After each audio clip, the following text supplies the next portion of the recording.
Ladies and gentlemen, welcome back to Driven Wyld. Today we are talking about route cancellations on Veho. So sometimes when you actually have a route, there may be a need to actually cancel it, whether it's a personal life event or you just happen to find another route and you're trying to get rid of that route in order to get the better route, which could be a bad idea, but we'll get into that later. But with that said, I want to go over everything you must know about route cancellations on Veho, what they tell you versus how it actually is, and everything in between. But before we do that, let's go over a quick disclaimer. The content of this video does not contain, is never intended to be, legal, business, financial, tax, or health advice of any kind. This video is for entertainment purposes only. It is advised that you conduct your own research and consult with qualified professionals before applying anything you find online. I also want to be clear that while this is a broad concept of a video, it is a little bit market dependent on some of the things I may talk about. So what applies to me in my market may not apply to you. So with that said, let's get started. We know that life can be unpredictable, and we want to help you maintain flexibility by selecting routes that work with your schedule. We also want to make sure we're creating the best experience for customers receiving packages, which can be difficult when there are a lot of route cancellations.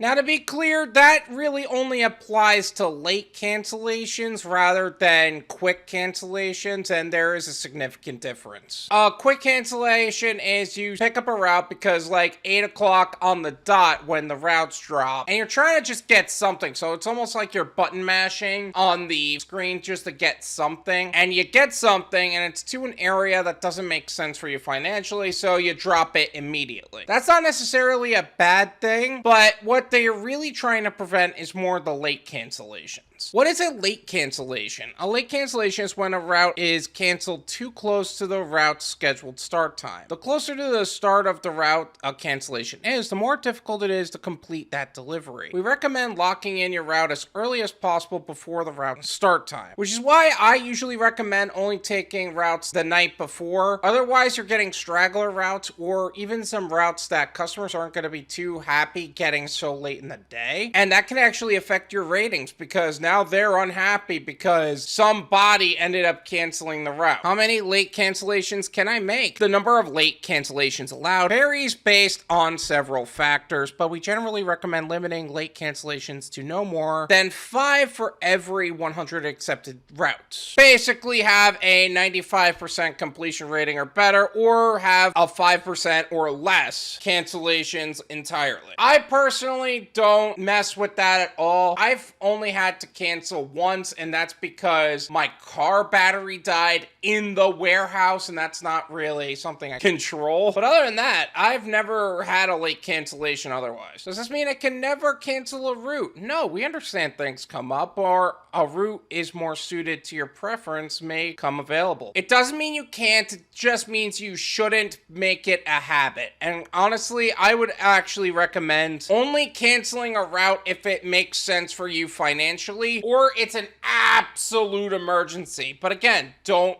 do that on a consistent basis. Will old cancellations count against me? No, only late cancellations that occur after August 18th, 2023 will be tracked. So from August 18th, 2023 forward, that's what's being tracked. Otherwise, it doesn't really matter. Tips to avoid cancellations. Know your preferences. What days are best for you to take a route? Are you an early bird or prefer a late start? What locations in your city do you prefer to deliver in? Those are actually some really good tips, by the way. Do your homework and actually see, all right, for routes, I'm willing to go this far up to this area, but I'm not willing to go further than that. Like, don't just take a Miami route or a route that is so far away that it doesn't make sense to start and finish in your own area. Like, I used to make the mistake of going to the Palm Beaches. I live in the Lauderdale area, and that is a rough drive. Imagine driving an hour to get to a delivery route area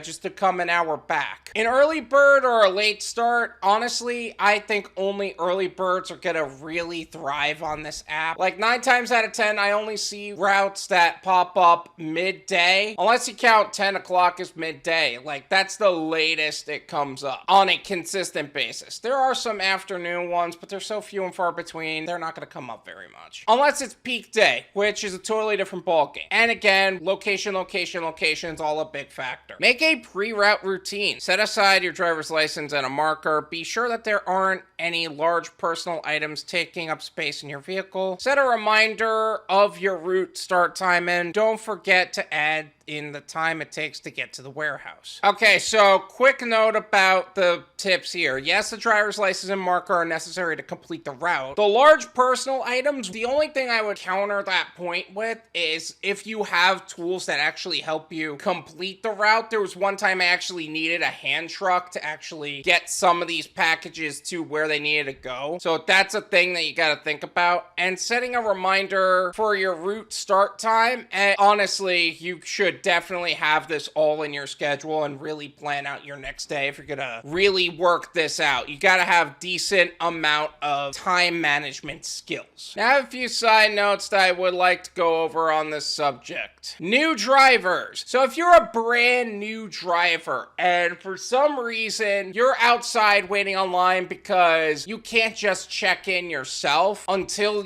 somebody actually checks your ID, you're gonna want to talk to somebody as soon as you get to the warehouse, so that way they can check you in. Otherwise, the route is going to be canceled on you because you're waiting outside a lot of the times. So make sure the route cancellation isn't because of a no-call, no-show either. Whether you're a new driver or old driver, make sure you show up. Like, that's not okay. Canceling because of packages. So let's say in the event that you actually can't fit everything in your car, you're going to have to cancel. So make sure, and honestly, that's probably one of the most annoying reasons to cancel. Another part of your pre-driving routine should be you got to know exactly how much exactly in cubic square feet can you actually fit in your car if you're driving on your own. And also, don't take passengers if you're going to be doing something on like peak day or something, because that's going to be a big deal too. Route swapping may be a bad idea. So let's say you got a route and you see another route that's on there, but you have one already and you want to unassign that route in order to get that other route. That may be a bad idea, because what happens really is that these routes kind of come and go so quickly, it's almost more risky to do that because you might end up with nothing. Somebody takes that route because you unassigned it, and then somebody already took the one you were trying to get in the first place. So route swapping may be a bad idea. Risk of deactivation. So one of the things they also said about over canceling or canceling too many times is that they will actually cause restricted access to the platform if something were to happen. And honestly, I don't blame them. Why should they give routes to people who aren't going to actually follow through on the routes and will cancel last minute? They're going to cause more disruption to them and to the customers than it is actually profitable for them to utilize your services. So if you're going to take a route, follow through on it to the best of your ability. Obviously, there are going to be things that are out of your control, but you should just follow through as best you can. Did I miss anything? Is there something else about route cancellations on Veho that I have yet to cover in this video? Let me know in the comments. Let's make sure that anybody and everybody can make the most amount of money in the least amount of time in the safest possible way by knowing as much about these kind of details as possible. Thank you so much for watching. I really appreciate it. As always, make sure to hit the like button, subscribe if you're new, and I'll see you guys next time.